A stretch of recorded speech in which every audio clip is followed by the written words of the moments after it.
Where are you going, Holmes? Have you been invited somewhere? We have been invited, Watson. We have? Where to? To the Baker Street Irregulars' annual dinner. They sent us an invitation. It is on the table. A dinner? How could those street urchins afford anything like that? I can't understand your interest in them, Holmes. They're dirty. They wouldn't hesitate to steal your wallet. Watson, you should be excited. It is a secret dinner. Its location changes every year. Read the menu. Sounds mouth-watering. All right.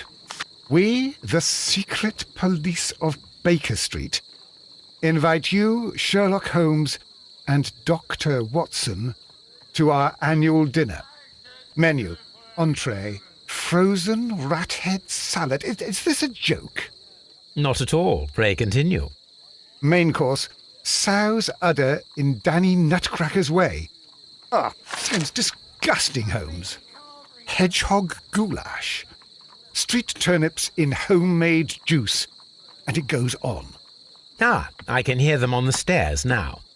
Oh, we can't go there. We can't eat that. Watson, you'll hurt the feelings of those poor children. We have to go. Oh, Mr. Holmes. It is fine, Mrs. Hudson. Mr. Holmes! Wiggins, Dr. Watson is getting ready. He will be delighted to join us. You don't look well, my young man. Is there something wrong? Don't tell me the dinner is cancelled. Mr. Holmes is my brother Leighton. He's in a prison cell. They say he's killed 2 men. You have to help us, Mr. Holmes, 'cause I know he didn't do it. Where is he now? From what I've heard, they took him to the yard and they gave him a good beating already. You know what they're like. They'll hang him. They won't look any further. Holmes, we have to help him. Well, and forget about the dinner. Wiggins, I'll take the case. You're fantastic, Mr. Holmes. I'll be waiting for you at the crime scene. You'll be there, right? It's on Half Moon Street in Whitechapel. Very well.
Hello, Toby. All you need now is a shawl and a mop cap, and you could be Mrs. Hudson's younger sister.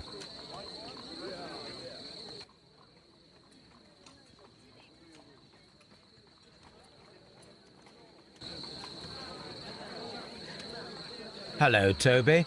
All you need now is a shawl and a mop cap, and... Holmes, poor little Wiggins needs our help.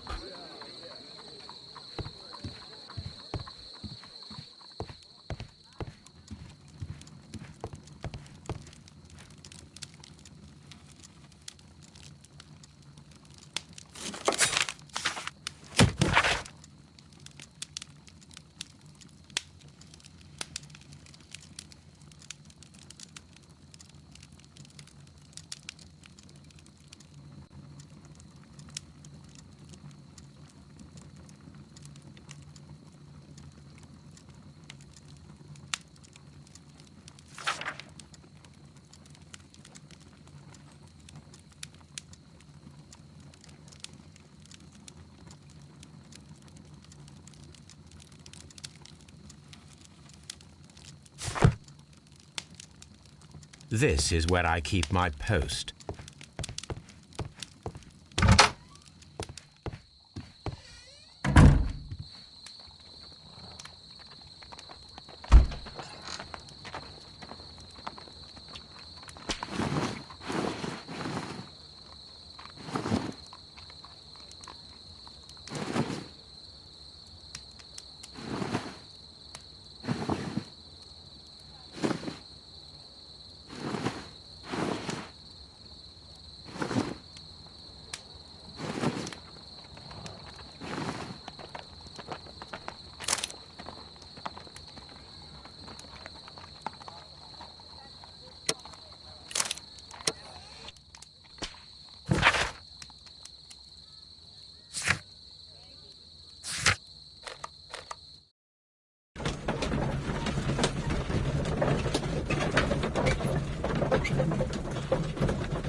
Holmes, poor little Wiggins needs our help.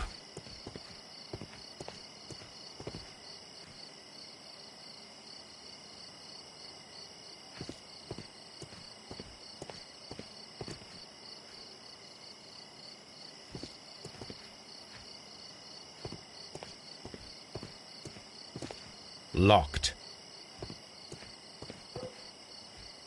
Locked.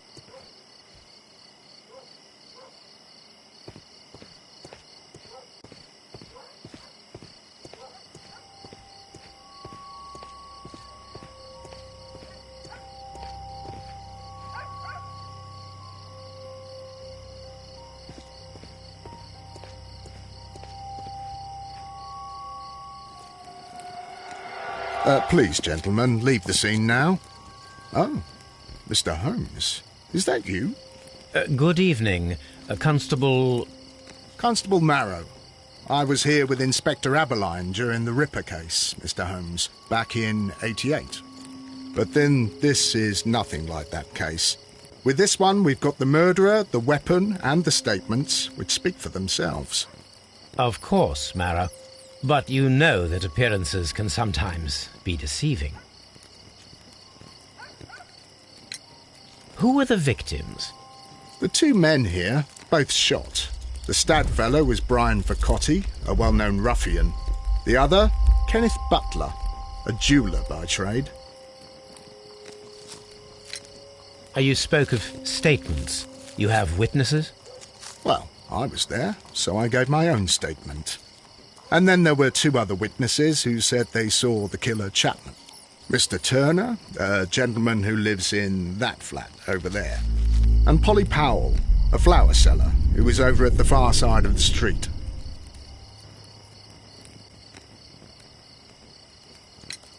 So, Constable Marrow, I should be delighted to hear your testimony. I was standing at the north side of Half Moon Street. That was the side that you came from. But you would have been unable to observe this part of the street, where we are standing now. That is correct. But I saw the two victims slowly enter Half Moon Street, and then shortly after, the fireworks started. A few minutes after that, the fellow Chapman rushed towards me and ran into Half Moon Street. Please continue. I didn't pay attention, but suddenly I heard a woman's cries and police whistles on the other side of Half Moon Street. I rushed over there and I saw the two dead bodies on the ground. When I reached Whitechapel Street, I saw Leighton Chapman. He'd been caught by two police constables. Did you hear the shots? I didn't hear any shots. The fireworks were all over the sky. They were so loud I couldn't hear anything else. What were the fireworks in honour of, Constable? Well, today's Queen Victoria's birthday, Mr. Holmes. Yes, I appear to have lost track of the days. It is May now, of course. Constable Marrow, what else caught your attention while you were running through Half Moon Street? I saw nothing but rats, and I took the time to light every corner with my lamp. Did you happen to look up at Mr. Turner's window when you were on Half Moon Street at that time? Yes, I saw that the window was open, but no one was there. It was dark in the room. Constable, your statements have been of great value to me. Mr. Holmes, I had no doubt about this case, but now that you are here...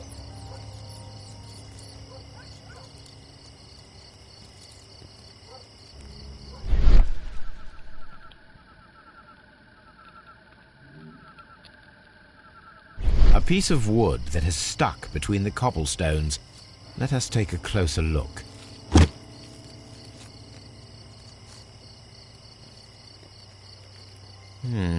This shard of wood is quite new.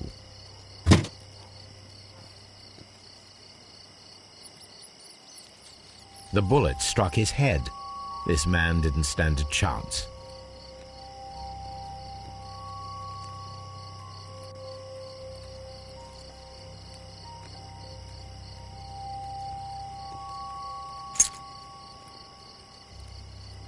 This is an ordinary key, I wonder what kind of door it opens.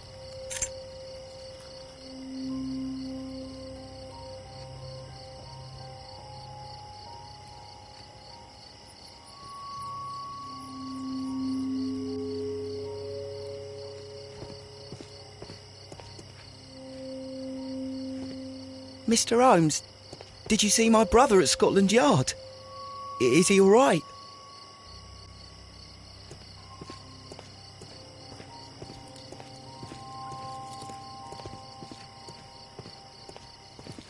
A fairly long pole with a forked end. A fairly long pole with a forked end. I'm always wondering what's on your mind, Holmes.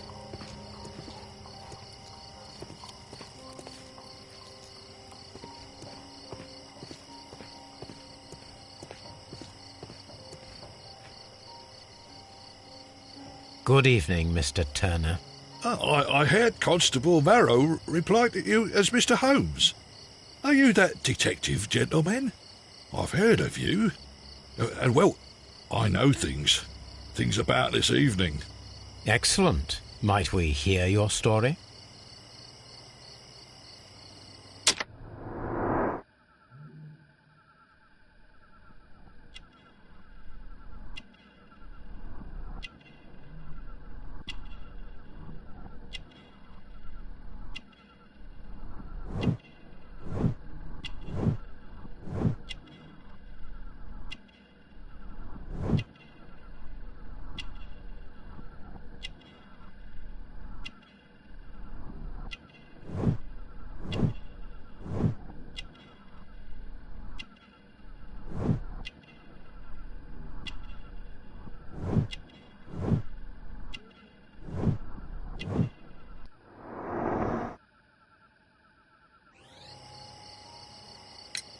Could you tell us everything that you may have seen or heard? I was already in bed when the fireworks started. A few moments after, I clearly heard 2 gunshots from outside. Please continue. I quickly got up and I grabbed the lamp from my nightstand and I rushed towards the window. I looked down and I saw 2 bodies. And there was a man with a gun who was standing nearby. Where exactly? Well, near this body. Did he notice you? I don't think so. He rushed towards Whitechapel Street without looking around.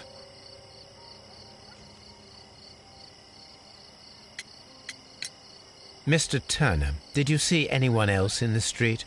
No, I saw no one but that man, the murderer, the fellow they caught. Were the 2 shots you heard consecutive? Yes, there was a very short pause between them, and they sounded different somehow. It seemed to me that the second shot was louder than the first. That is an interesting comment. Mr. Turner, what were your actions after you stepped up to the window? I was afraid that the man with the gun might return, so I stayed close to the window till I saw the policeman coming in the Half Moon from Whitechapel. Then I walked out to tell them everything I saw. You have helped us a great deal, Mr. Turner.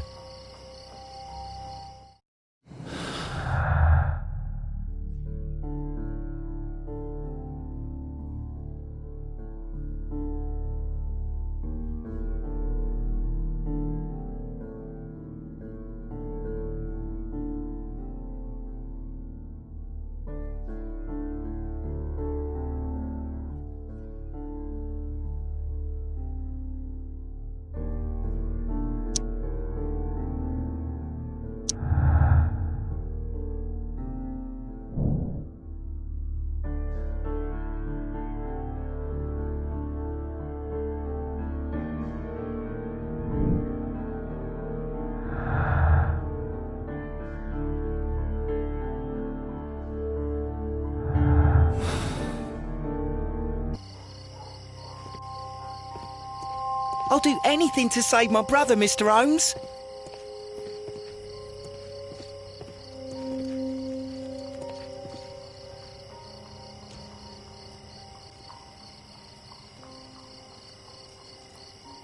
He tried to stop the bleeding with his hand. Death was not instant.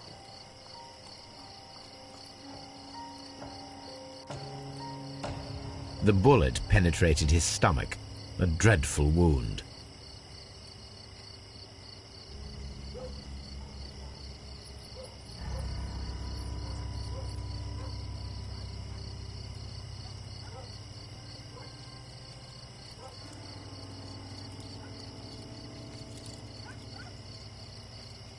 A tattoo from Westgate Prison.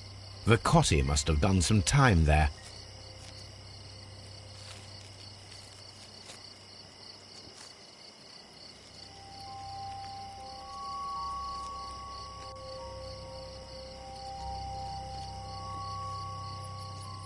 He tried to stop the bleeding with his hand.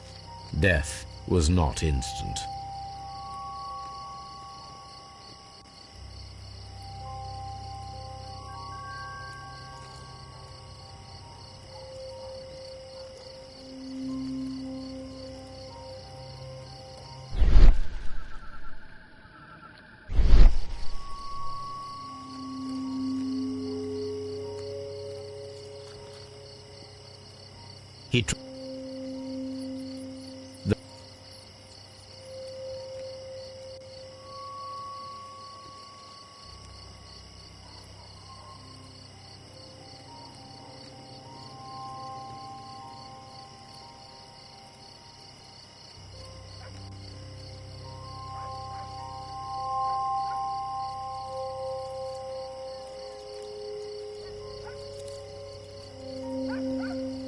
Brian Vercotti suffered greatly.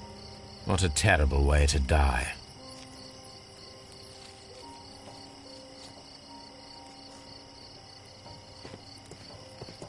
I'm always wondering what's on your mind, Holmes. It would be my pleasure to assist you with your investigation, Mr. Holmes.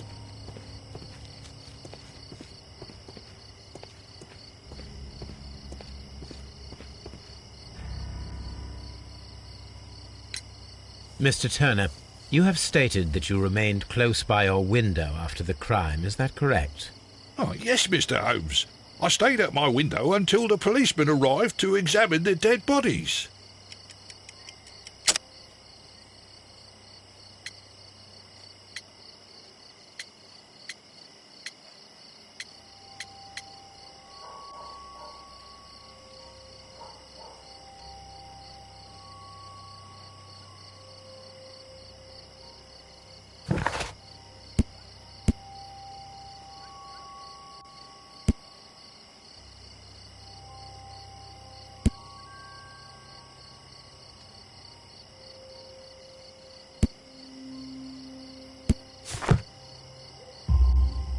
That is very interesting, Mr. Turner. Constable Marrow stated that he did not see anyone at the window when he was running through Half Moon Street. Well, I think Constable Marrow and me, we might have been distracted by the whistles and shouts coming from Whitechapel. We could have missed each other somehow. You understand what I mean? It was a bit of a stressful moment, to tell you the truth, sir. Allow me to form my own theories, Mr. Turner. Would you mind showing me the view that you had from your window? Not at all, Mr. Holmes. Please, follow me. Mr. Turner appears to live very modestly.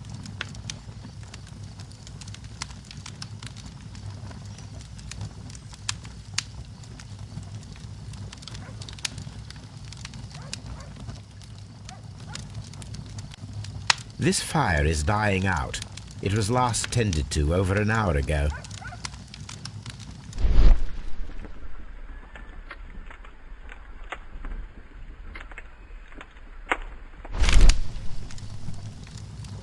The papers are almost entirely burned. I am unable to see what's written here.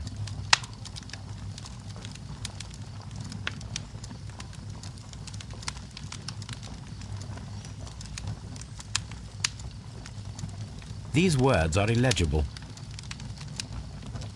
The papers were thrown into the fire just a short while ago.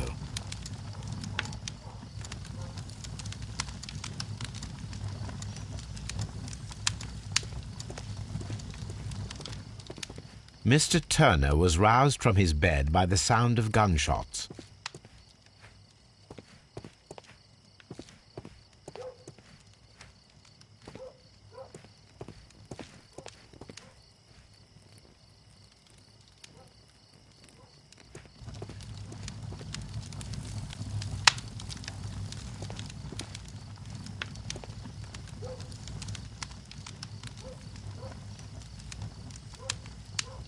The books on this shelf are in a mess. It looks as though Mr. Turner was trying to find something in a hurry here a short while ago.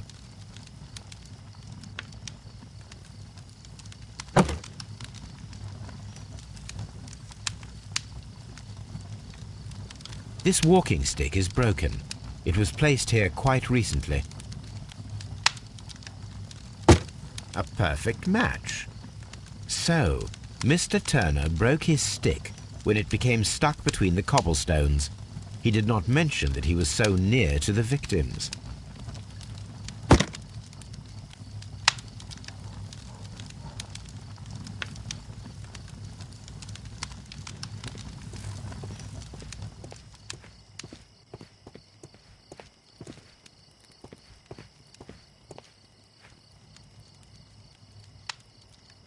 This kitchen knife is quite sharp.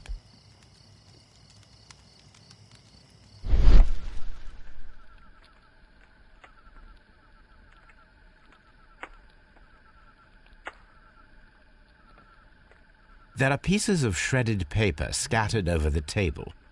This kitchen knife was used to cut the paper.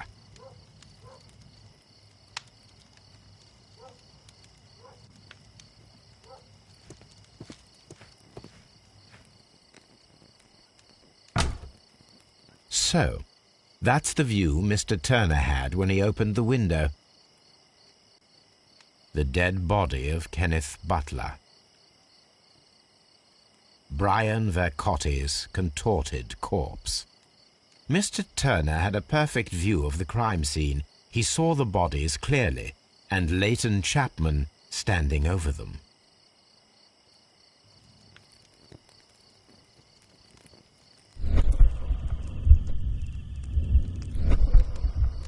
Anything else you would like to know, Mr. Holmes?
So Mr. Turner used a book to hide an object that he found on Kenneth Butler's body.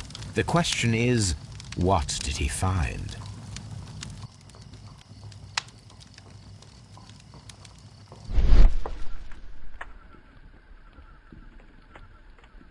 I can see prints from greasy fingers upon the cover of this book.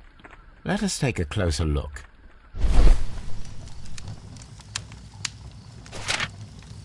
Well now, what a find! A precious jewel, concealed inside a book.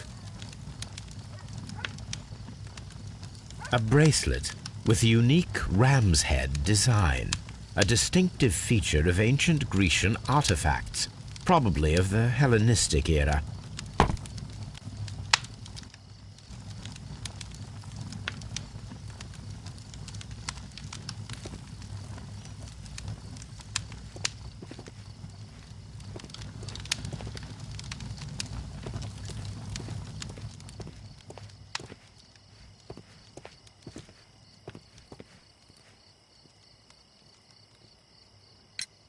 Mr. Turner, how would it be possible for a man of advanced years, such as yourself, to rush from his bed to the window in a matter of seconds, as you have stated?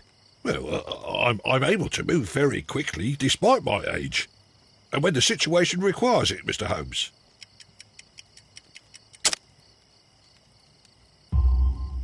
I highly doubt that, Mr. Turner. I observe that you suffer a severe limp due to your injured right leg. It would have taken at least 10 seconds for you to approach the window. That means you could have easily missed something or someone in Half Moon Street during that time. You're right, Mr. Holmes. I could have missed something. But it did seem to me that everything happened so quickly. Time can pull tricks on you. And what of everything else that you told us? Mr. Turner, it is vital that we have your complete and true statement. Mr. Holmes, I do assure you that the other things I said were most sincere.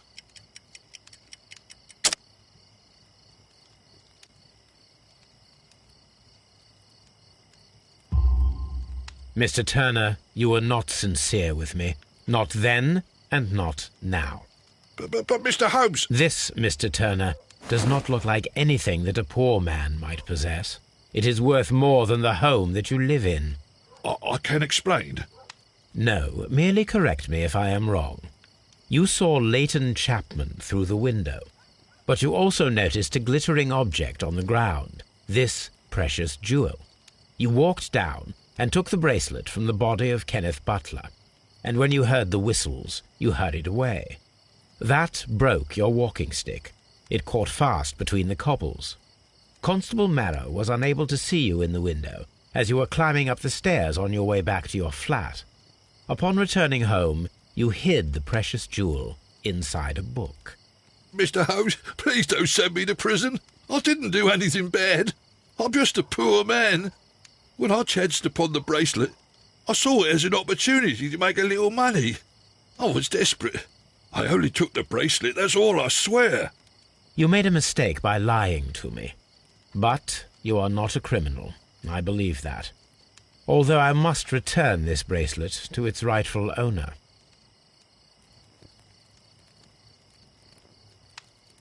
That's why it's better to stay at home at night.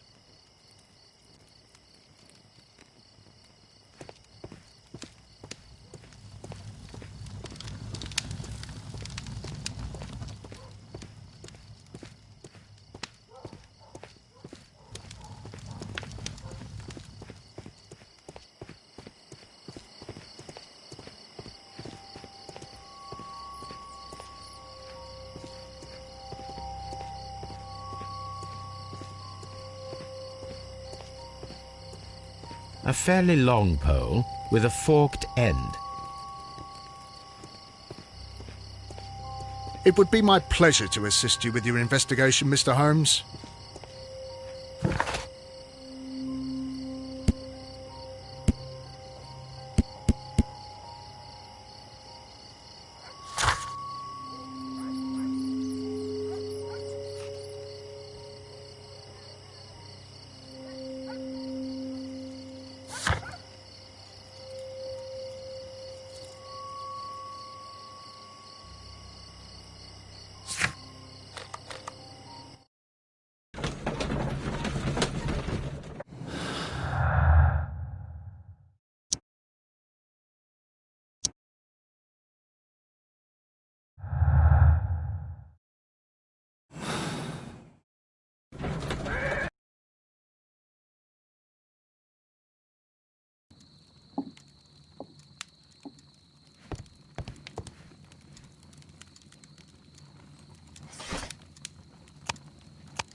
That is not. That is not.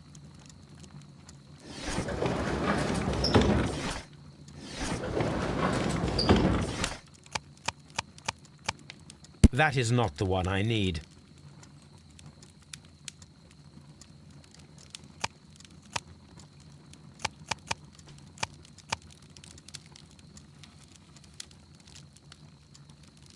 That is not the.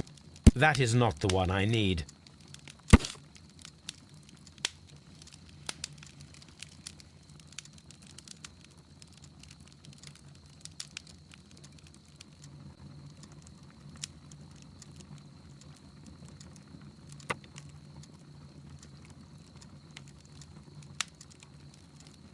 Here it is. I need to continue my research in my archives.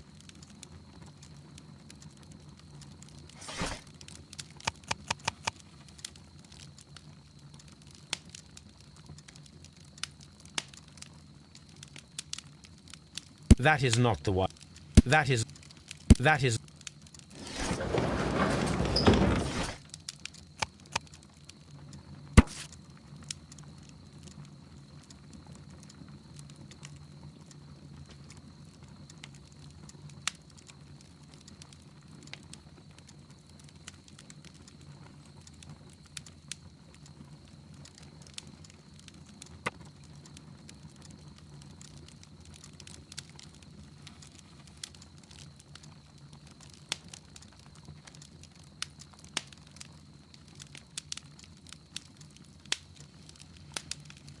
Here it is.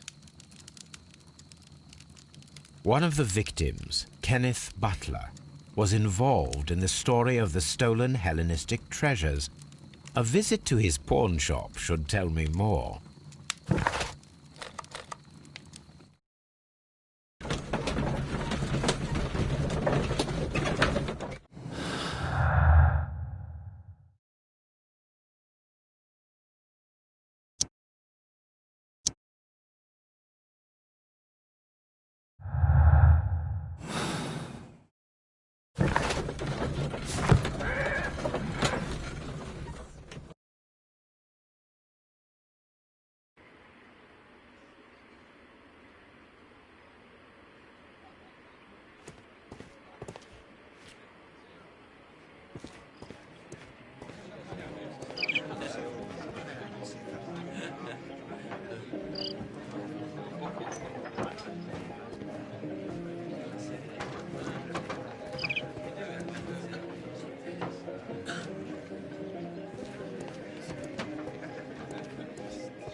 The door is locked, but I won't try to pick it.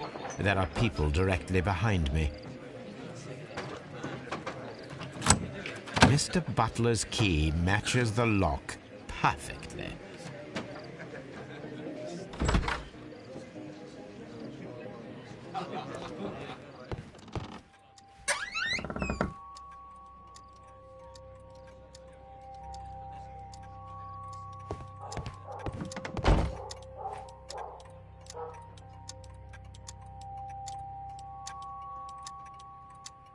A flare pistol. Perhaps it was pawned by a destitute sailor.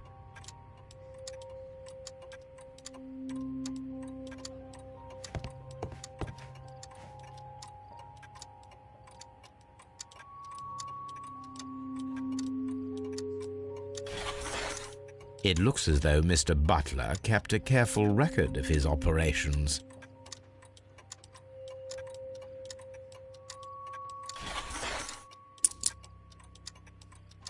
The ram's heads. This necklace belongs to the 5 Rams of Mittelin collection. Interesting. That means that Kenneth Butler owned a part of this collection all this time, 10 years after the theft.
A flare pistol.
Mr. Holmes, whatever brings you here so late at night? I'm interested in the case of young Leighton Chapman. He was arrested earlier this evening and accused of a double murder. I beg your pardon? That case is quite clear to the police. Or are there any new facts that we don't know about? Who knows, Inspector? Look, you are free to investigate, of course, Mr. Holmes. Chapman was arrested with a revolver in his possession, which you can find in the evidence room. The suspect himself is in custody. Did you find anything else on his person? A few personal belongings. Nothing particular, Mr. Holmes. Thank you, Lestrade. Mr. Holmes, what is the trouble with that lad? Isn't he guilty of murder? I'm always wondering what's on your mind, Holmes.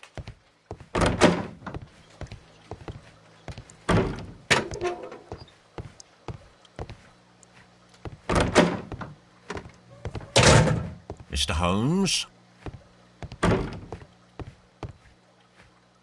Please escort this suspect for interrogation. Good evening, Mr. Chapman. Who are you? I've got nothing to say. It's all a mistake. Calm down, Leighton. I have come here to help you. To find out if you truly are innocent, as your younger brother Wiggins has told me. My brother? You know him? Then that means you're... Sherlock Holmes. Oh, blimey. All right, Mr. Holmes. I'll tell you everything.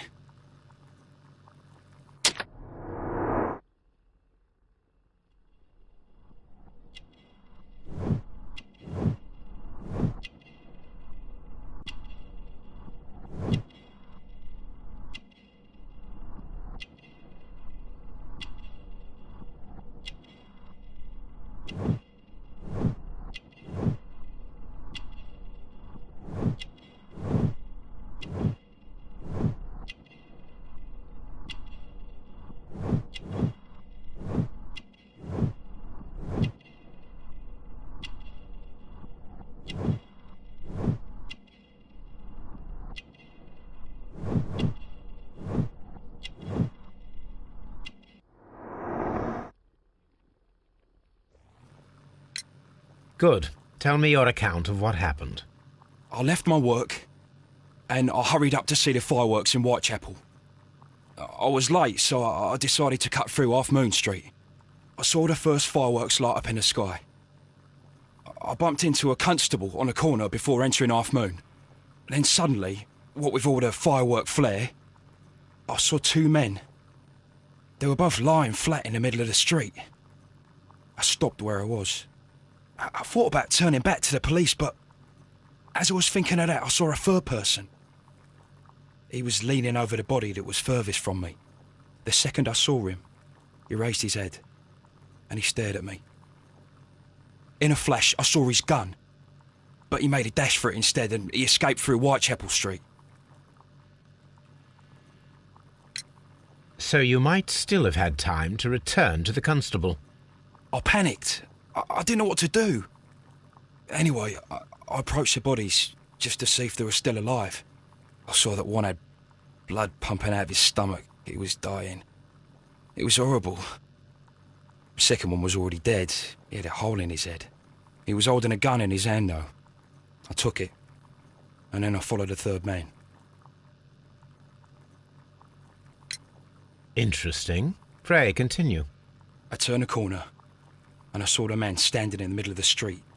He seemed to be in some sort of panic. And then, Mr. Holmes, something strange happened. I told the police and they laughed at what I said, but I swear to you, my words are true. I started running towards him. But then I was blinded by a flash.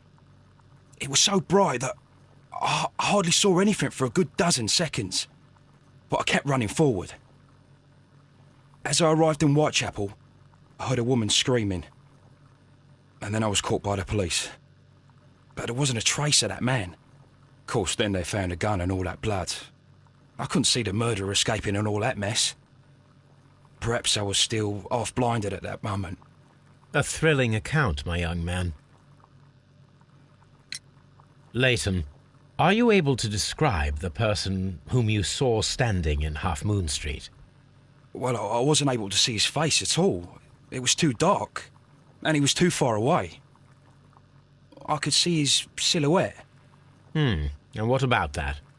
Nothing so special. He was wearing a jacket. He was quite average in size and his weight. I see. Was there anything else that struck you at the time? No. But perhaps... It's strange, but I can't remember the sound of his footsteps as he was running away. Perhaps it was because of the fireworks or the surprise of me seeing him. Leighton, I confess I am puzzled. Why should a young lad like you take a gun from the hands of a dead man and set off in pursuit of a probable killer? I know. I keep wondering that, but at the time it was like a reflex. A criminal ought to be arrested, and he was armed. You were willing to risk your life. That was a little foolish, unless you wanted revenge. No, Mr. Holmes. I was just being brave and stupid.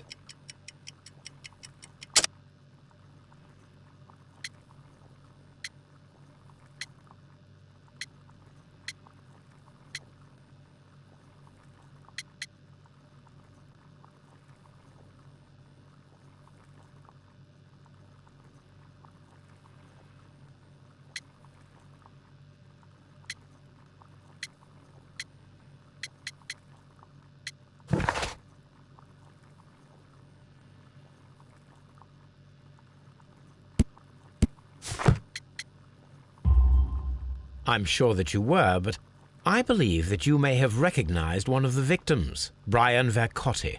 You knew that gentleman well, did you not? However could you know that?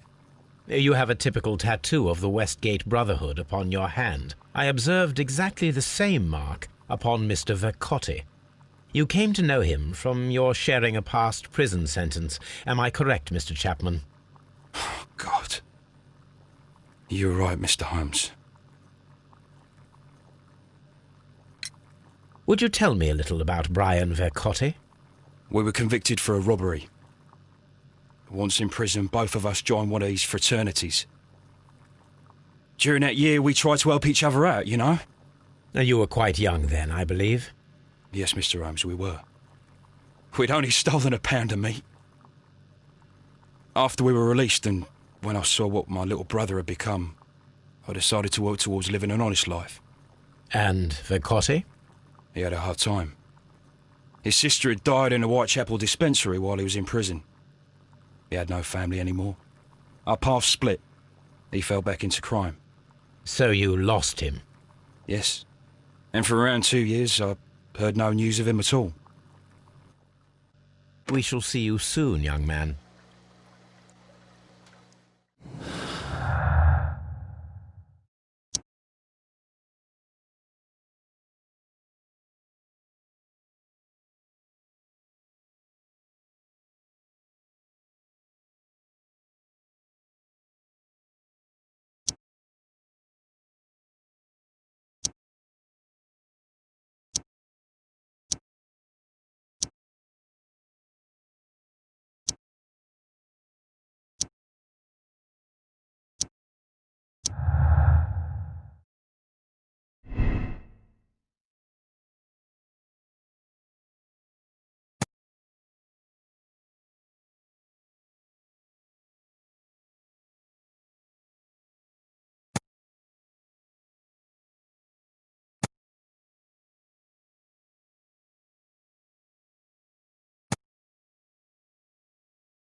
Mr. Holmes?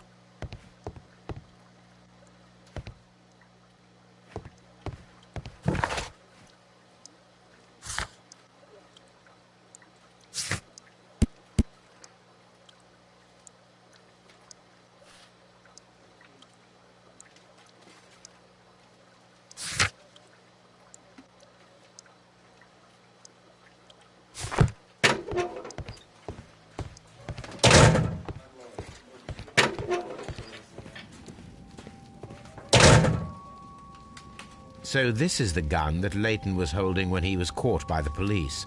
It is a Webley revolver, a reliable weapon. It seems as though the shells were not removed from the cylinder.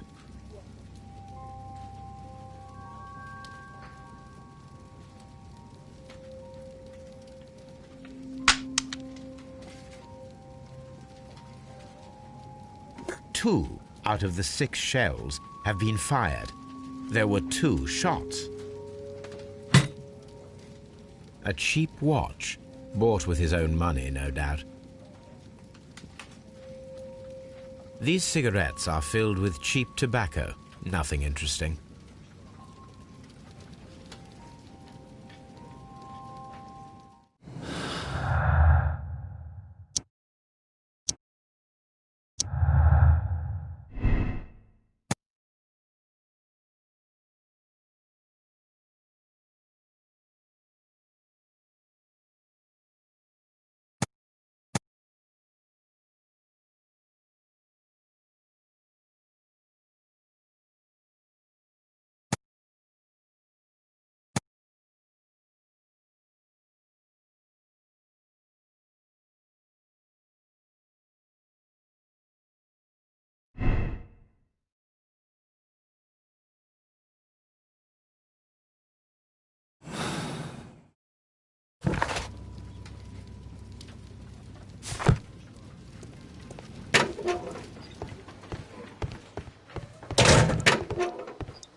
Tell old Wiggins that I'll be fine.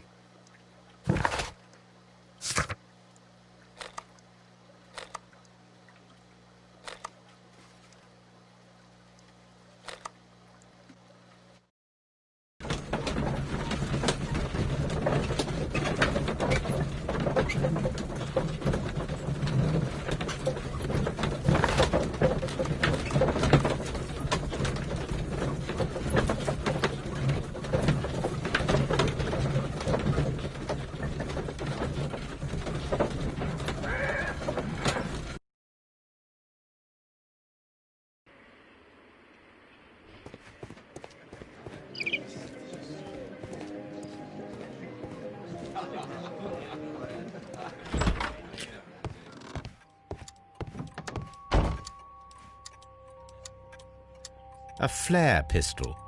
Perhaps it was pawned by a destitute sailor.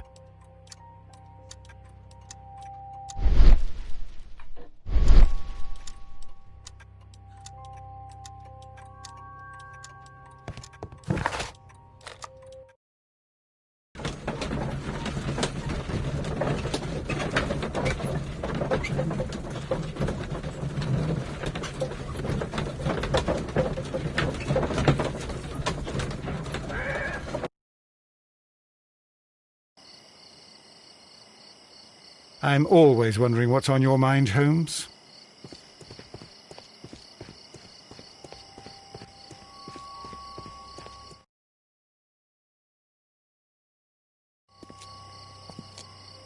What's up with you, lad?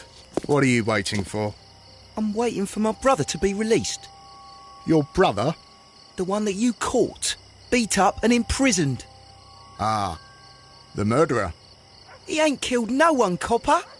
Watch your mouth, lad, else you'll be joining that worthless brother of yours.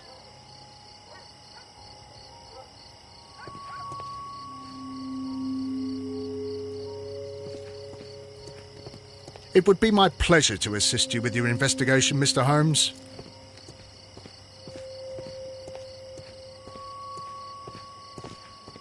Mr. Holmes, did you see my brother at Scotland Yard? Is he all right?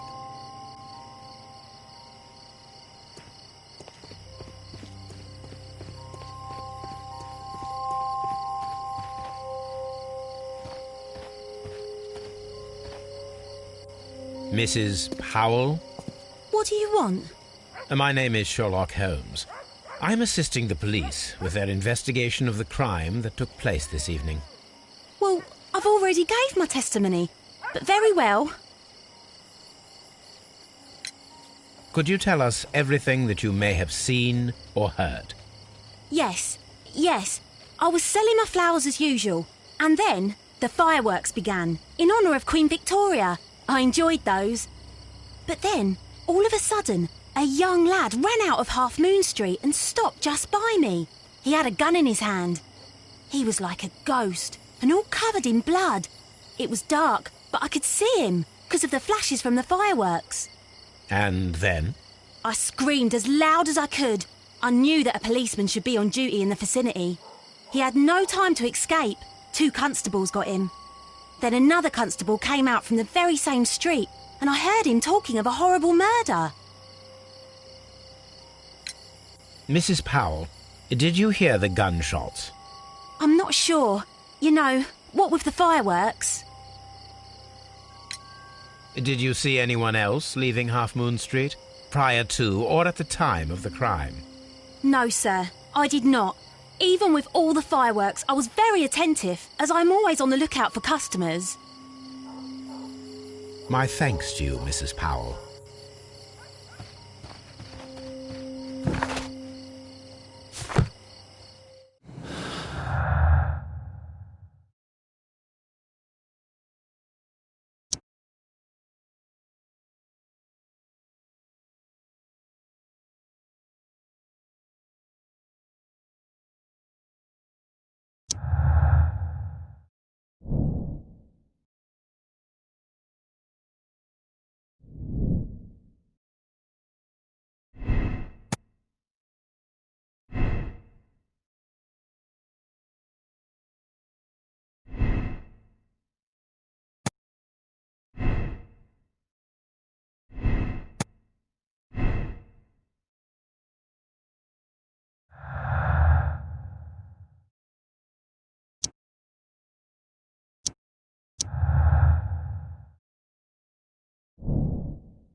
I'll do anything to save my brother, Mr. Holmes.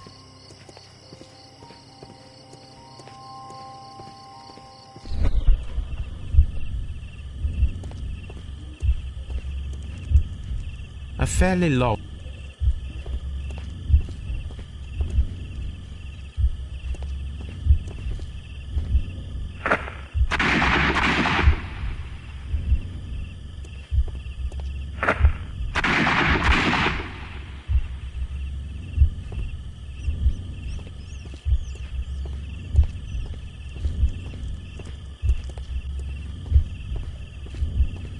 I am unable to see any higher.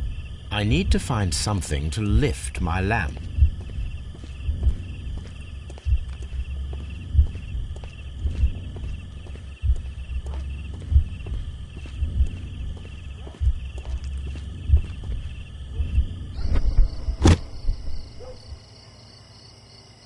This should be useful.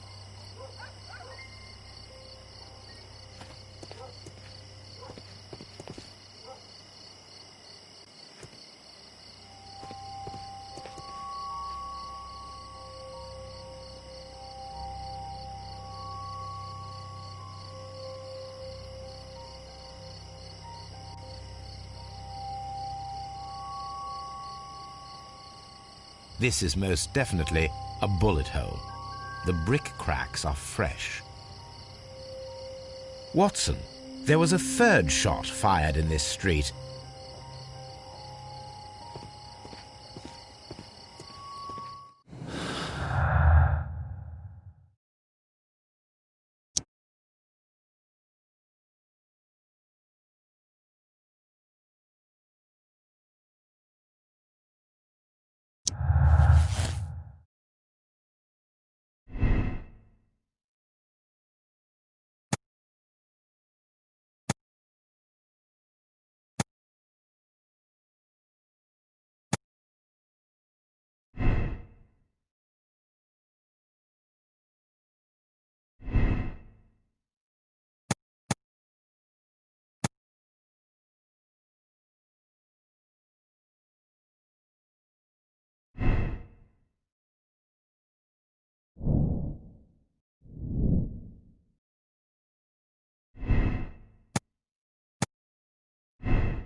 Constable Marrow, I would value your assistance in this investigation.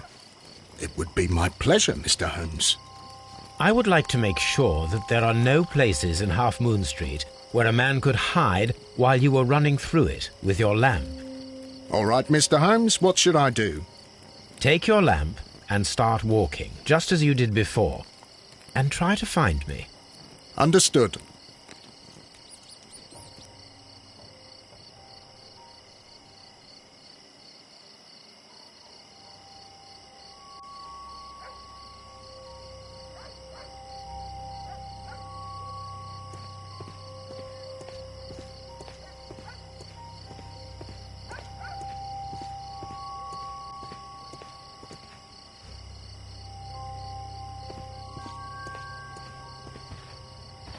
I can see you very well, Mr. Holmes. All right, Constable. Let's try again. I'll find another place to hide.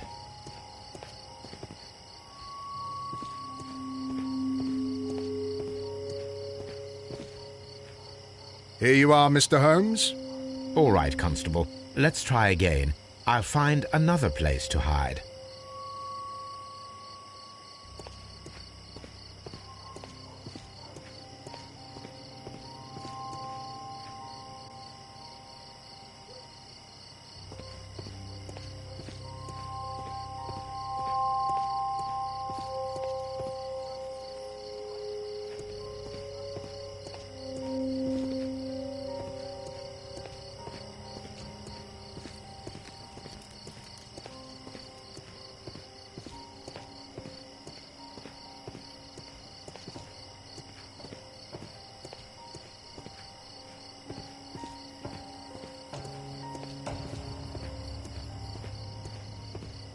No, this is not how I walked at the time of the crime. I was more attentive. Let's start over again.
I shouldn't look for Mr. Holmes here.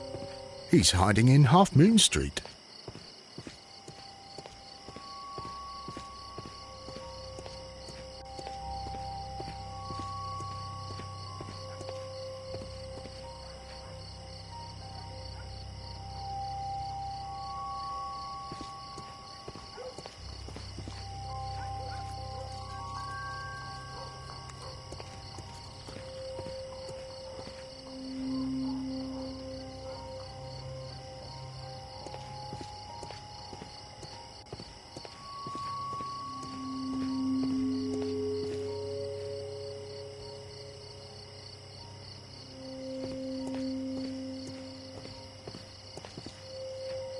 Mr. Holmes, it wasn't difficult to find you at all. It is obvious now. No one could escape Constable Marrow's lamp while hiding in the street.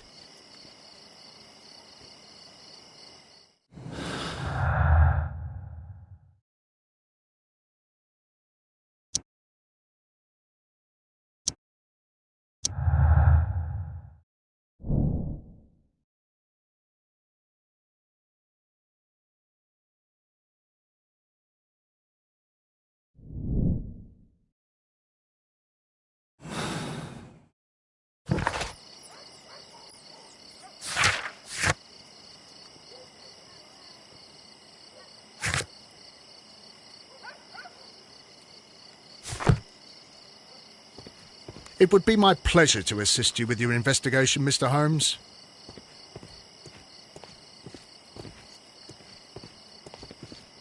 I'm always wondering what's on your mind, Holmes.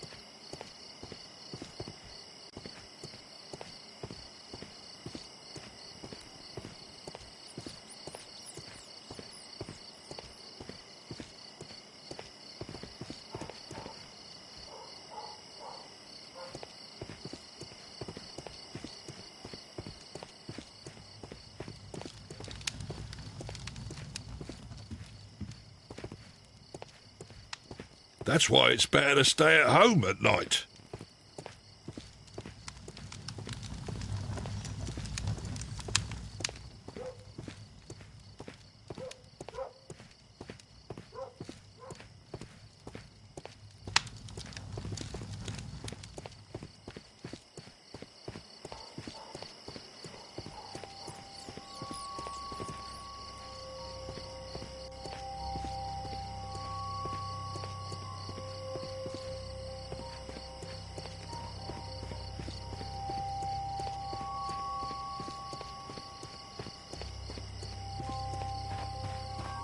I suppose that I shall have to move my stool now.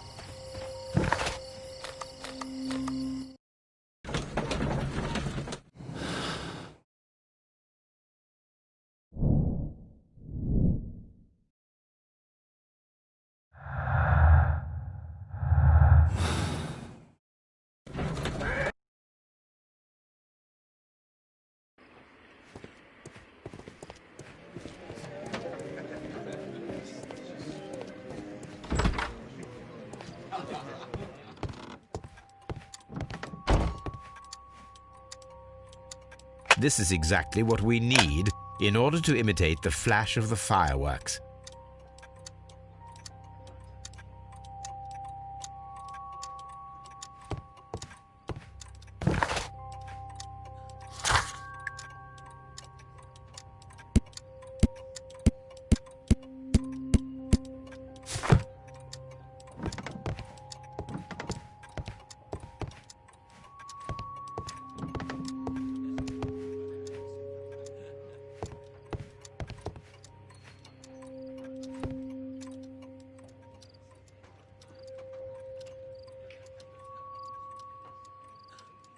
These tools are exactly what I need to climb the wall.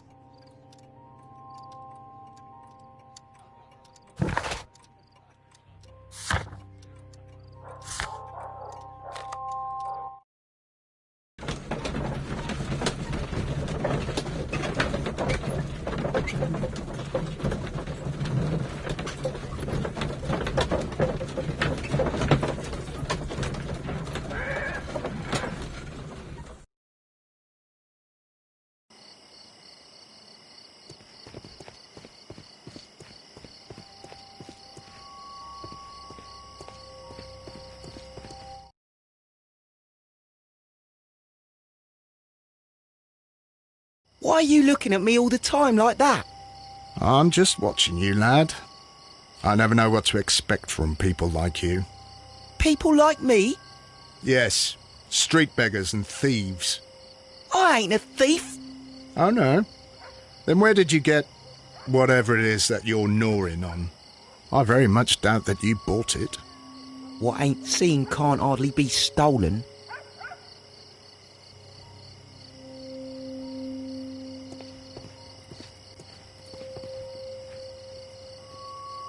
Constable Marrow, Watson, I would like to perform another kind of reenactment with your help. I'm listening, Mr. Holmes.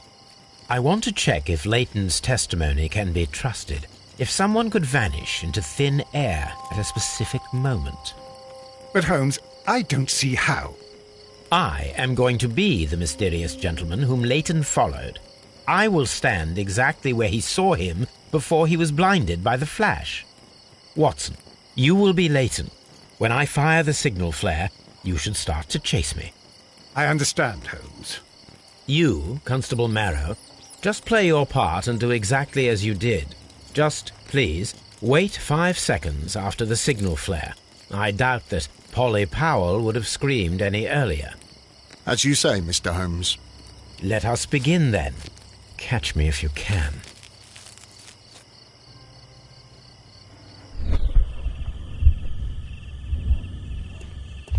The moon illuminates this wall. Anyone trying to climb it would be easily spotted by Constable Marrow. This wall is cast in shadow. It would be difficult to see anyone scaling it.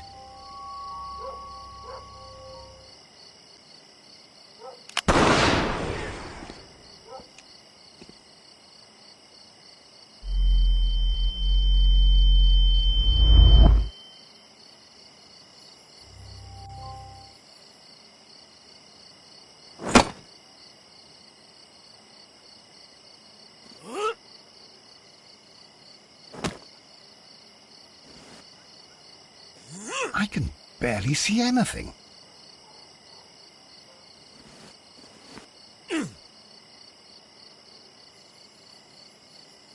Holmes? Are you there?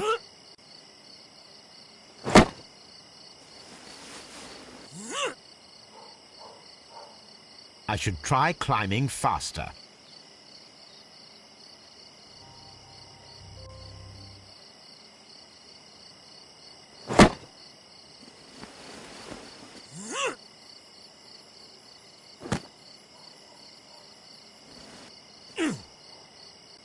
I can barely see anything.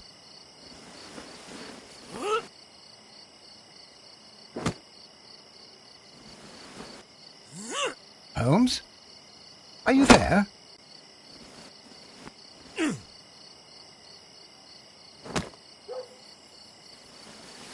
I should try climbing faster.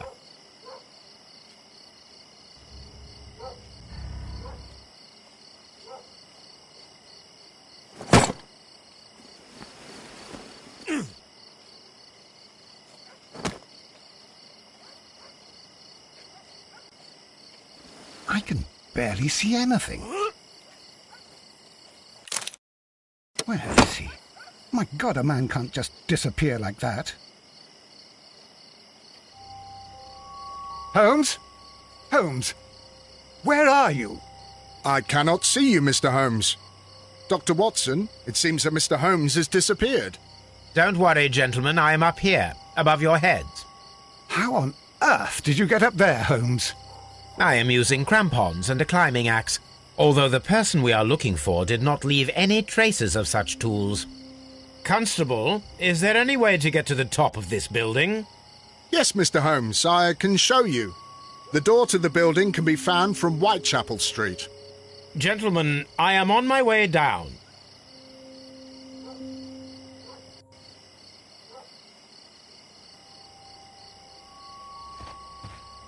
This is the back door of the building with the attic floor that you required, Mr. Holmes.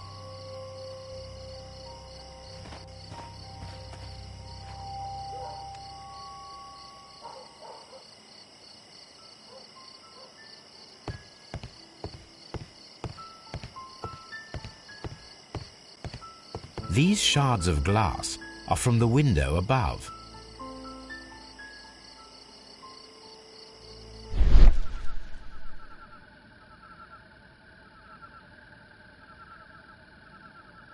A cluster of thick black threads. They're unusually strong. I should examine them under the microscope. It's empty.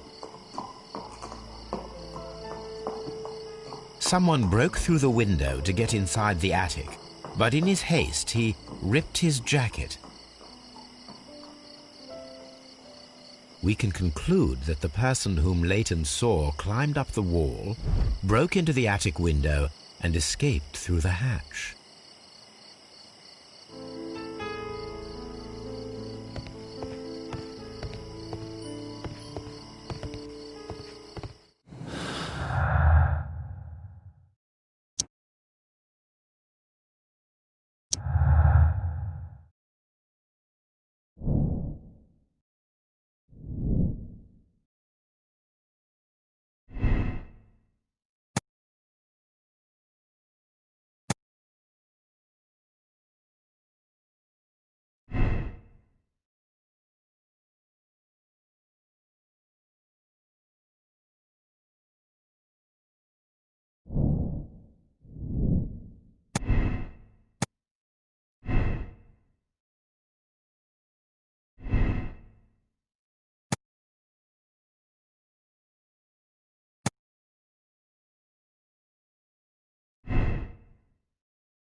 Let us take a closer look.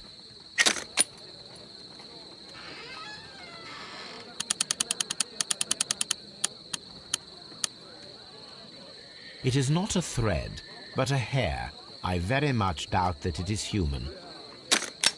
I need to compare this sample with a human hair and a horse hair. A shaving brush is usually made from horsehair. Watson, could you please pass me your shaving brush? Here you are. Watson, look, what's outside the window? Well, I don't see anything. Ouch! Holmes! Oh, don't make such a fuss. One little hair. Human hair is significantly thinner than the black sample. The horsehair is thinner than the hair that we found. So, this black hair belongs to an animal, and it is larger than a horse. A hair from a large and exotic animal.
Wiggins, my lad, what are you doing here? You'd best be leaving and be quick about it. I've done nothing wrong. You'd learn more by watching Mr. Holmes. He knows exactly what he's doing. Not like you. Oi, watch your tongue.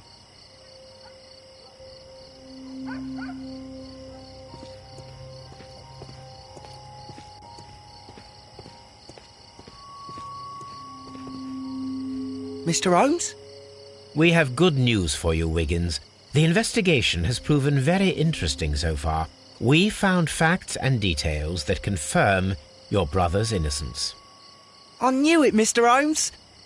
But for now, Wiggins, we need your help. Anything you like, Gov.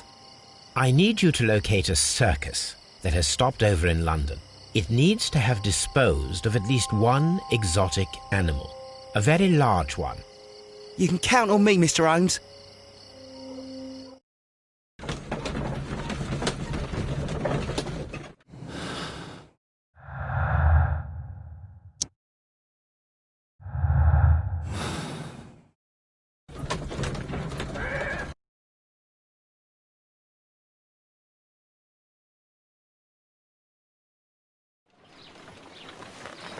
I do hope that those children don't get into trouble, Holmes.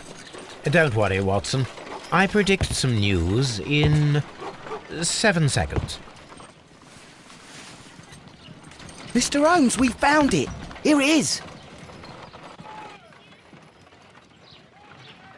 And this is a young Indian elephant, the highlight of the show. Duval Brothers, a well-known travelling circus that is currently stopped in London. I believe that is exactly the type of circus we are looking for. I'll pay it a visit.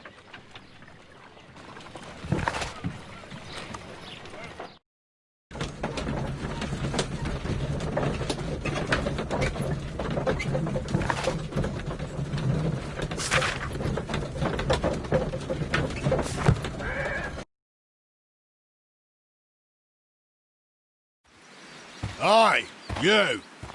Stop right there. Good morning, sir. Pardon me, but why am I not allowed to walk around here? Because it's private. Well, I only wanted to meet the artistes. Hmm? You're wanting to apply for... Nah, you don't look like the type of, artistic lockpicker that we're looking for. You might be surprised. What? Nah, I don't think so. Clear off. You're a bit slow to catch on, eh?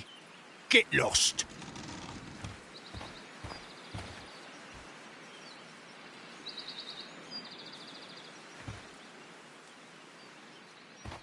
You're a bit slow to catch on, eh?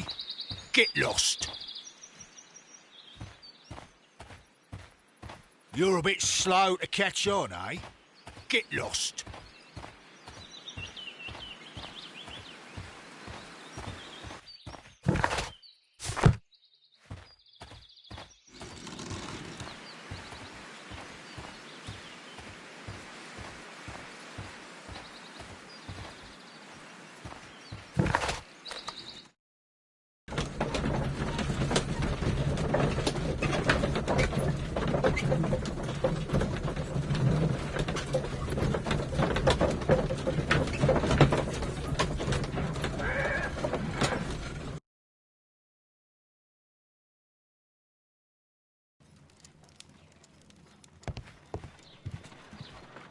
Holmes, I won't be able to join you. I promised to visit a patient today. It's all right, Watson. I think that...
Stay where you are.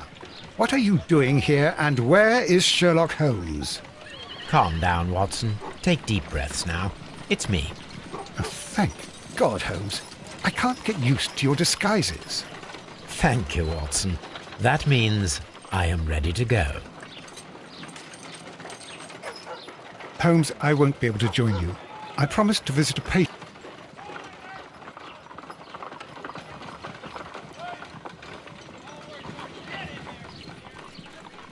Hello, Toby.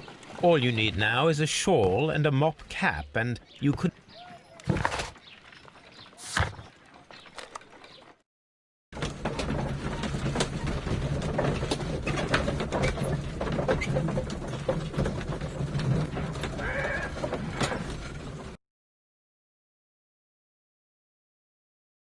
Who are you?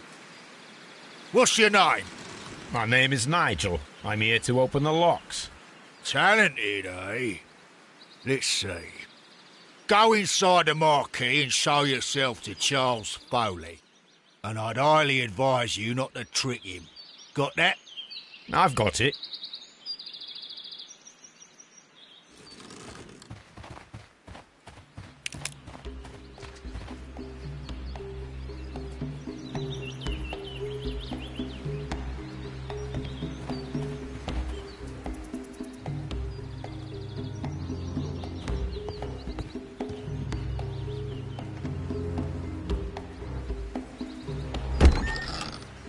So, everything is here, just as you asked.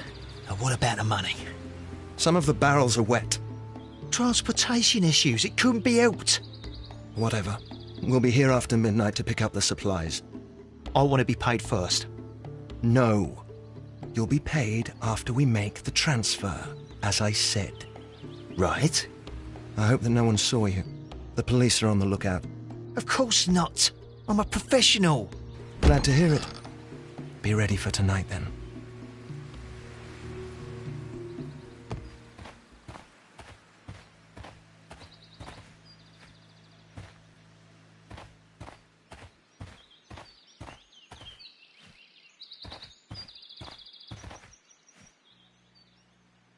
This printing press is old, but still quite capable of printing hundreds of pages per day.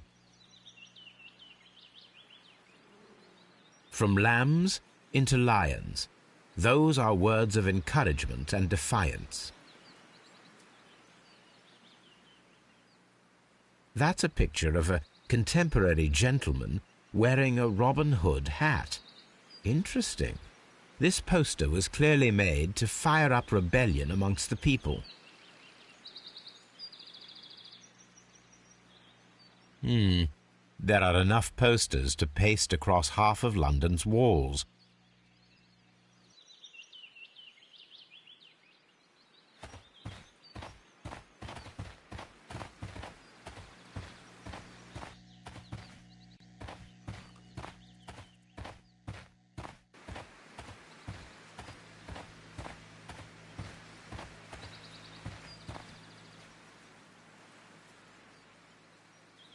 This wooden barrel is damaged. It is difficult to say what is inside. There is a spot on this barrel that was intentionally painted out. The crest of the Honourable Artillery Company. Could it be gunpowder? I need to be sure. Judging by the fractions and the scent, I can confirm that it is, in fact, gunpowder. The barrels are roughly clustered. It seems as though they were brought here in a hurry.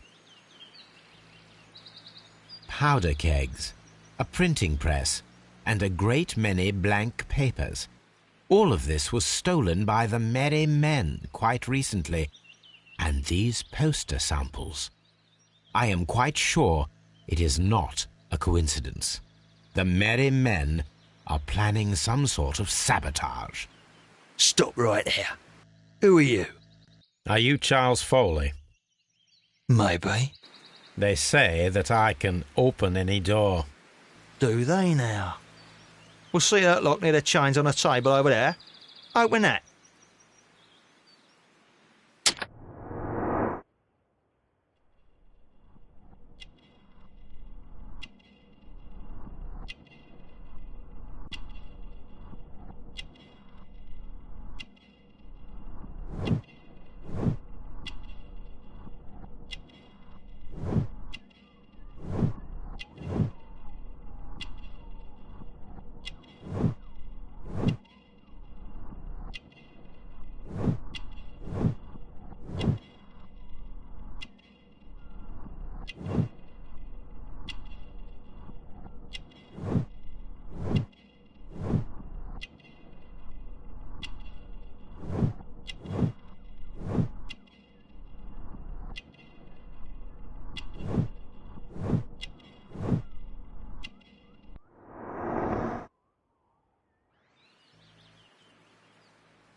Are you still tampering with that lock?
Ah, well, they're right.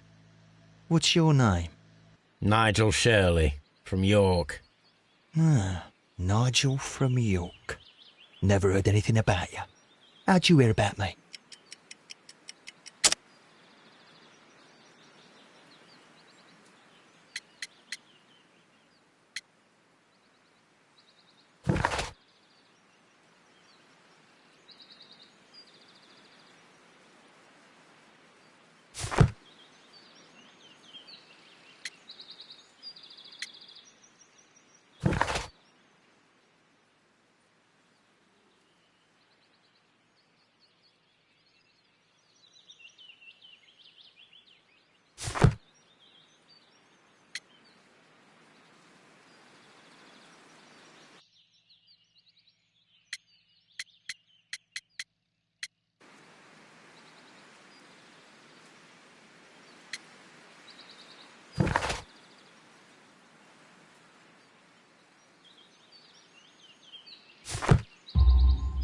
It's a long story.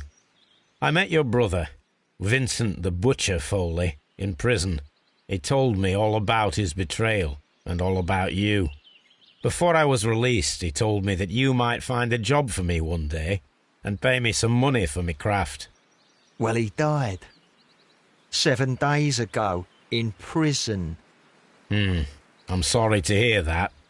That's all right. The traitor has paid the blood price for it. And you'll do the job anyway, because I need a talented lockpicker. I know just where to search for his legacy. It's all about the Hellenistic treasures, isn't it? Osh, you fool. Now, listen up. You'll come with us tonight, and you better mind yourself. Us? Wait, who's coming then? Billy, Jack and me. And what will I get for that? We'll share the loot. The one you seem to know about. Right. Wait for us at the abandoned manor house on a corner of Ladbroke Grove and Kensington Park Road at midnight. Deal.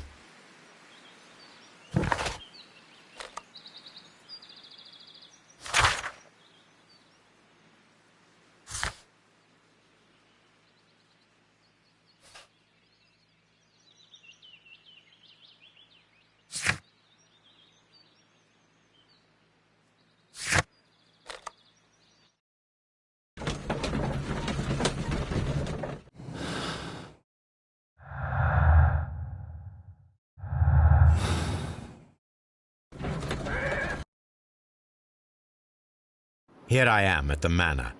Somewhere inside it are the Hellenistic treasures.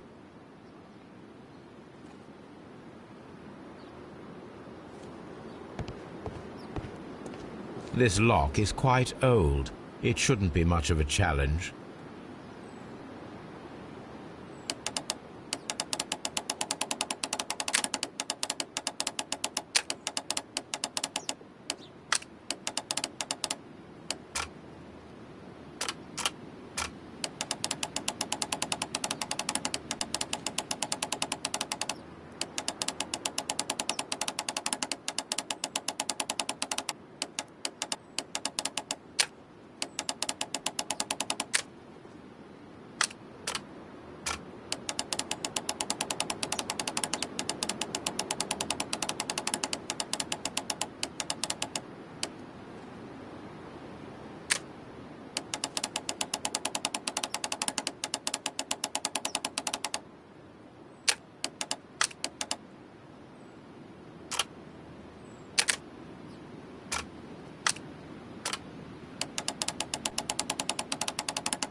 I need to find where the safe is hidden and lockpick it.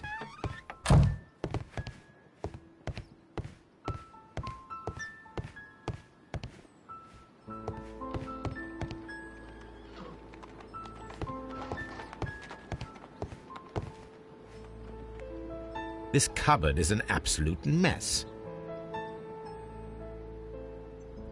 Several books have fallen from the shelves. It seems as though this cupboard can be moved. I'll give it a try.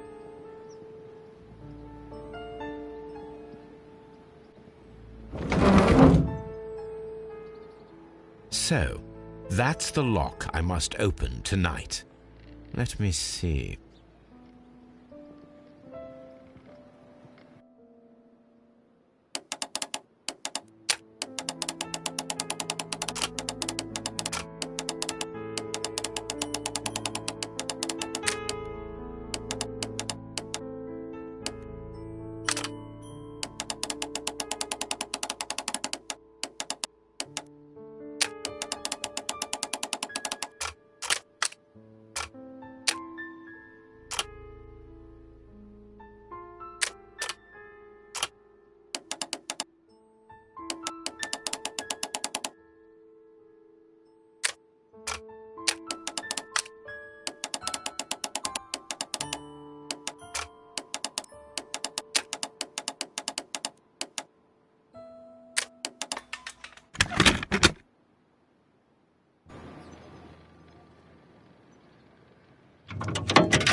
What a surprise! Another lock. And I won't be able to pick it. I recall that precious key around Foley's neck. It might prove a decent fit. I suppose they hired me to only open the first lock. Let us wait for the thieves, trap them, and find out. Let us check the thieves' possible escape routes in the event that they are caught off guard by the police from the front door.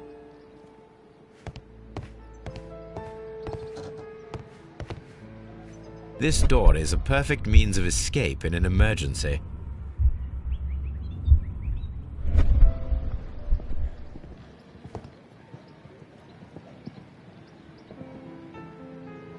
This chair is very solid and well made. This should be useful.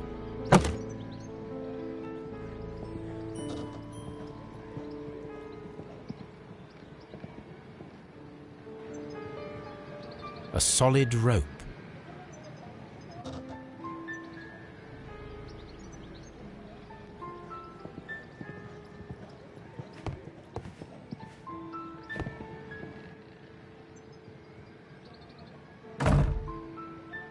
The door is now blocked.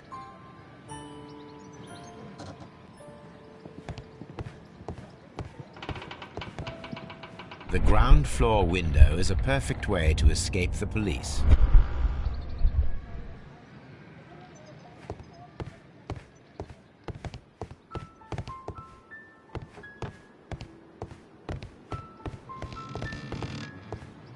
Although this window is high above the ground, it would be possible for one of the thieves to attempt to use it for their escape.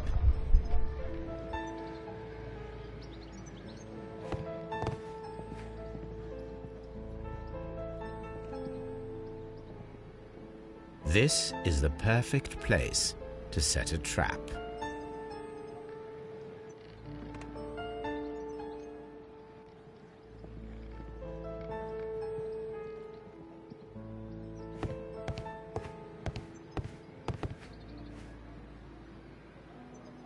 A simple but rather attractive bead necklace. This should be useful.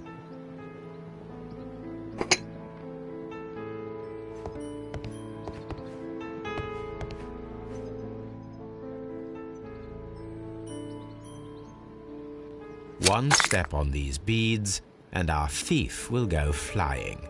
I should walk carefully here, else my plan will be ruined.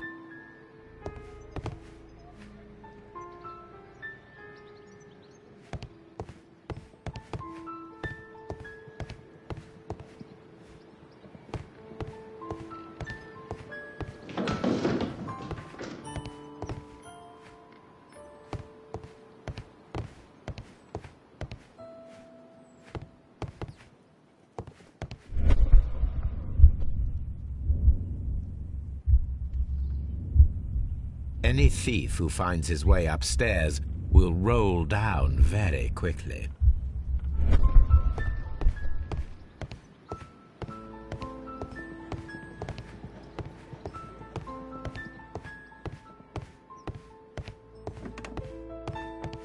The thieves won't attempt to escape through the front door if the police are right behind it.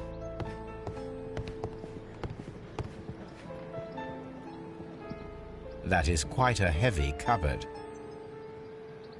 This works very well. No one will escape through this window now.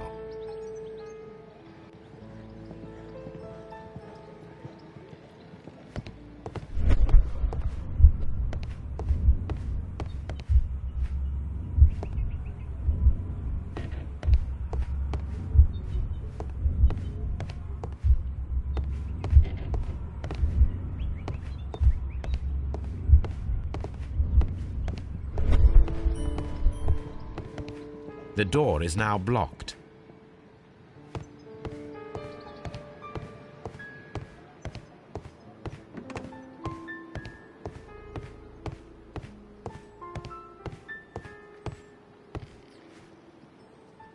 I wonder what this old chandelier is doing on the floor. It looks as though it was poorly attached.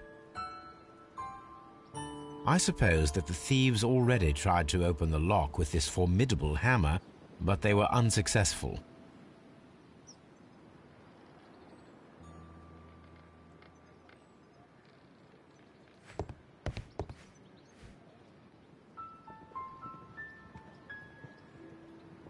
Oh, that's a lovely old carpet.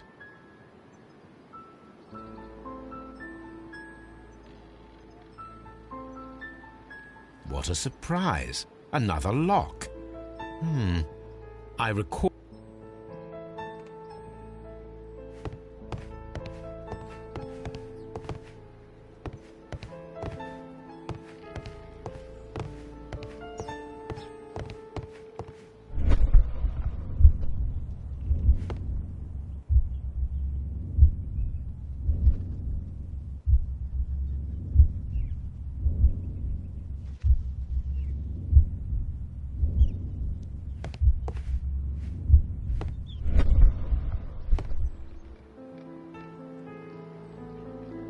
I wonder what this old... I suppose that the thieves...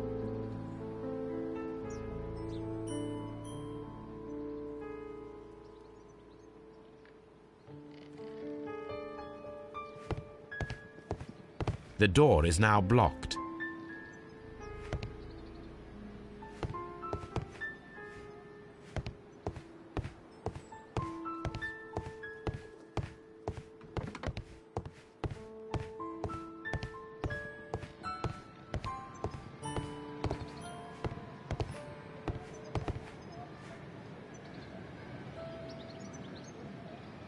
This hatch leads to a cellar.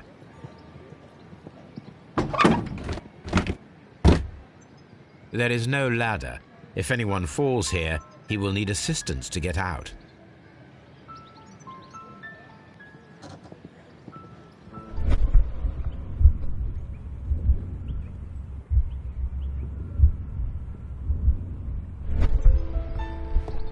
The door is now blocked.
This should be useful.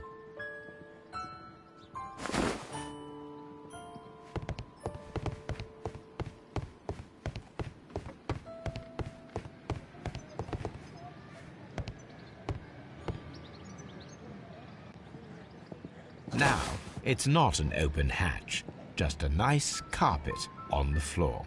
I should walk carefully here, else my plan will be ruined.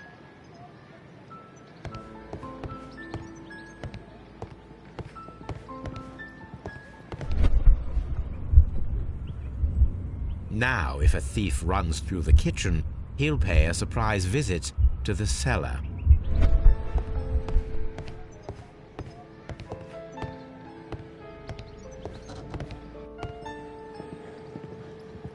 This should be useful.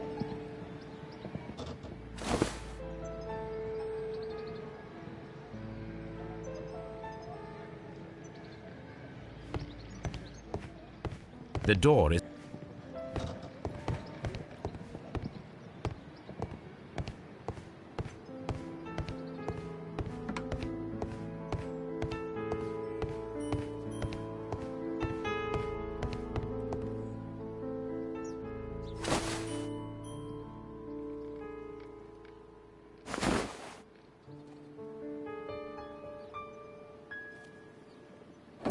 If anyone takes the hammer, the rope will uncoil and make the chandelier fall. If he runs through the dining room and takes a sledgehammer to force open the door, the chandelier will knock him down. The traps for my circus companions are all prepared. I can leave now, but I'll return later with Charles Foley and his companions.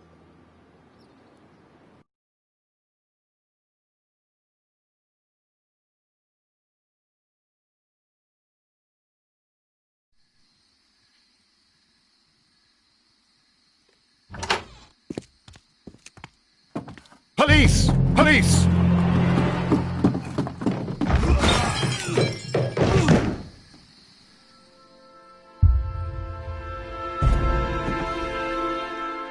Stop where you are! Where are they? Trapped, Watson, with your assistance. How so? You sounded just like a real bobby, my dear fellow. You startled them into the traps. I did? I assure you, Watson, it was quite an entertaining show. They will not escape the house now. You scum! And this is the pistol used for the murder in Half Moon Street. How do you know about that?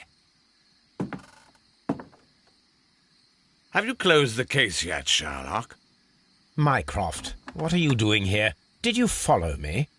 Sherlock, it may seem that I used you, but you should be pleased to know that you have served our Queen well, in this instance. So now, let us catch the big fish. But this man is not one of the merry men? No. Then why exactly are we here, Sherlock? This gentleman, Charles Foley, has been involved in a double murder, and the hunter of a set of valuable antiques, the Hellenistic treasures, which disappeared in a theft many years ago. You're no better than the coppers.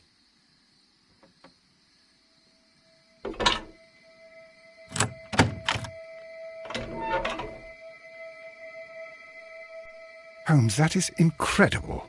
The Hellenistic treasures. Indeed. Nothing but trifles. Where are the merry men? I don't know why you are asking me, Mycroft. They are yours to find. I'll see you soon, dear brother.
Don't move, you flim-flammer.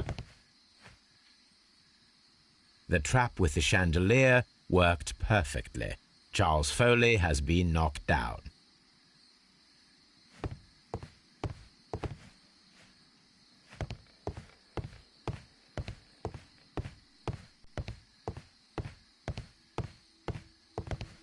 One of Foley's companions. He is unconscious.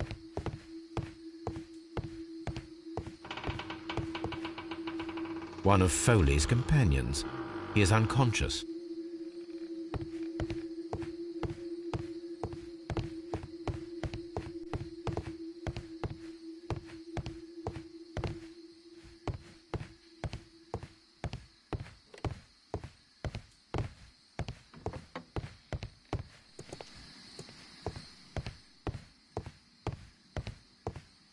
Holmes, I had no doubt that you would catch the thieves.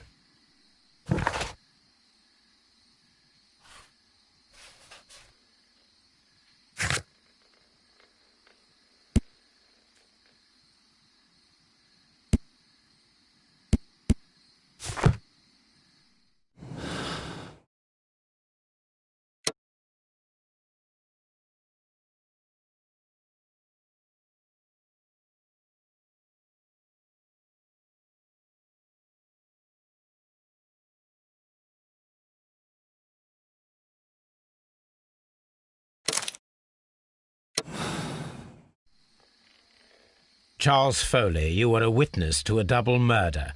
You were standing next to Vercotti when Butler fired at your accomplice. The jeweller missed him, but they proceeded to kill each other with simultaneous shots. Even if your intention was to retrieve the stolen treasure, you did not intend to kill. I shall inform Inspector Lestrade of that fact, so your sentence should be the lighter. You are a fine gentleman, with your fake pity. I do what I think is right. It is never due to pity. Farewell, Foley. I shall leave now, Watson. Gentlemen, please take our friends here into custody. Where are you going? I have unfinished business. I'll see you at Baker Street.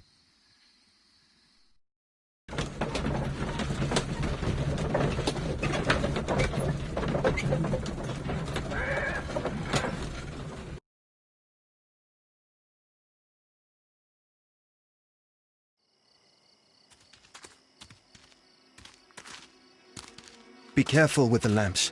Don't bring them too close to the barrels. Good evening, gentlemen. Who's there? That is of no importance. What matters is who you are and the plans that you have here. So you can stop us from carrying them out? Eventually, yes. Hey, careful. You'll blow us all up. I'm listening. We are a group known as the Merry Men.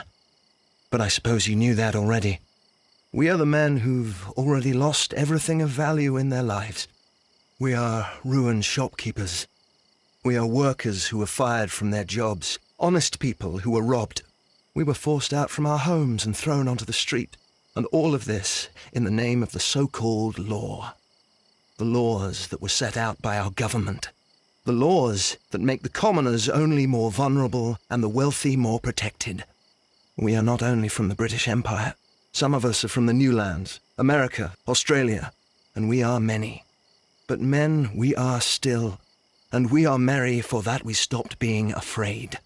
For those powers that be had done their best to plant the fear inside our souls, and we accepted it so easily. The fear advised us to keep our heads bowed. It prevented us from fighting. Bankers and politicians... They own our lives, our work, our bread, and they push us to compete between each other, just to see who may serve them better. But in the end, they are the few, so they are weak. They are nothing without their titles. We should not fear them. Our so-called masters should fear us instead. The time has come for our group to stand tall. Our great and many merry men. We are going to blow up the London Stock Exchange. No life shall be lost. But ownerships, debts, and property titles? They shall all be destroyed. They're only papers, after all. So many people will be freed over this night. That is a radical step to take.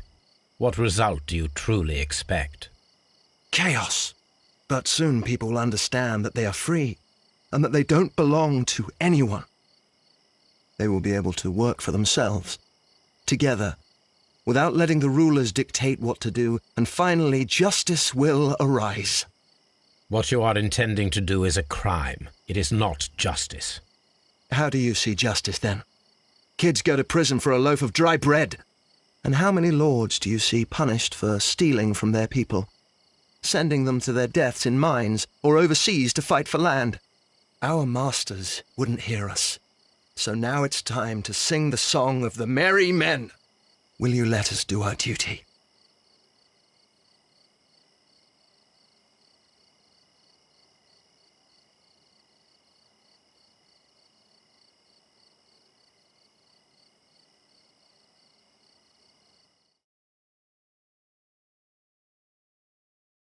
When the law serves only the few, it can no longer be trusted. Every man is equal, and he has a right to choose his own way. And I shall not stop you.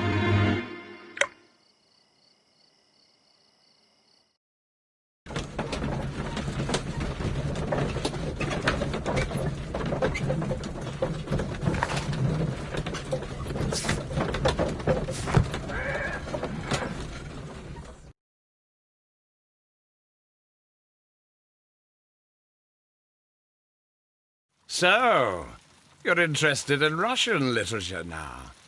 Quite, lately. It is an interesting book. I remember a few lines. Really? I tried reading it myself, but I had a hard time understanding it. Yes, Doctor. It's about intelligence. Sherlock, I vaguely recall one of the lines. Sometimes it takes something more than intelligence to act intelligently. There were also a few words along the lines of, pain and suffering are always inevitable for a large intelligence and a deep heart. Tell me, Doctor, does my brother show any signs of pain or suffering? Not that I know of. Because you see, Doctor, behind all of his masquerade, my brother does possess a deep heart. So deep that he does not recall where he places his love. Well, I'm sure that... His love and his duty that, in the first place, should be directed towards the Empire. For without it, we would be nothing. A country filled with uncivilized men. I should leave now. Sherlock, Dr. Watson. Holmes, what just happened? What was that? The start of a new world. Anything in the post, Watson? Any clients worthy of our attention? Only a second reminder from Mrs. Hudson about our new neighbour. She urges you to remove your... Oh, I don't care about that. Holmes, the lady who will be moving in shortly has requested the use of our spare room to place all of her boxes. Wait, what? A lady?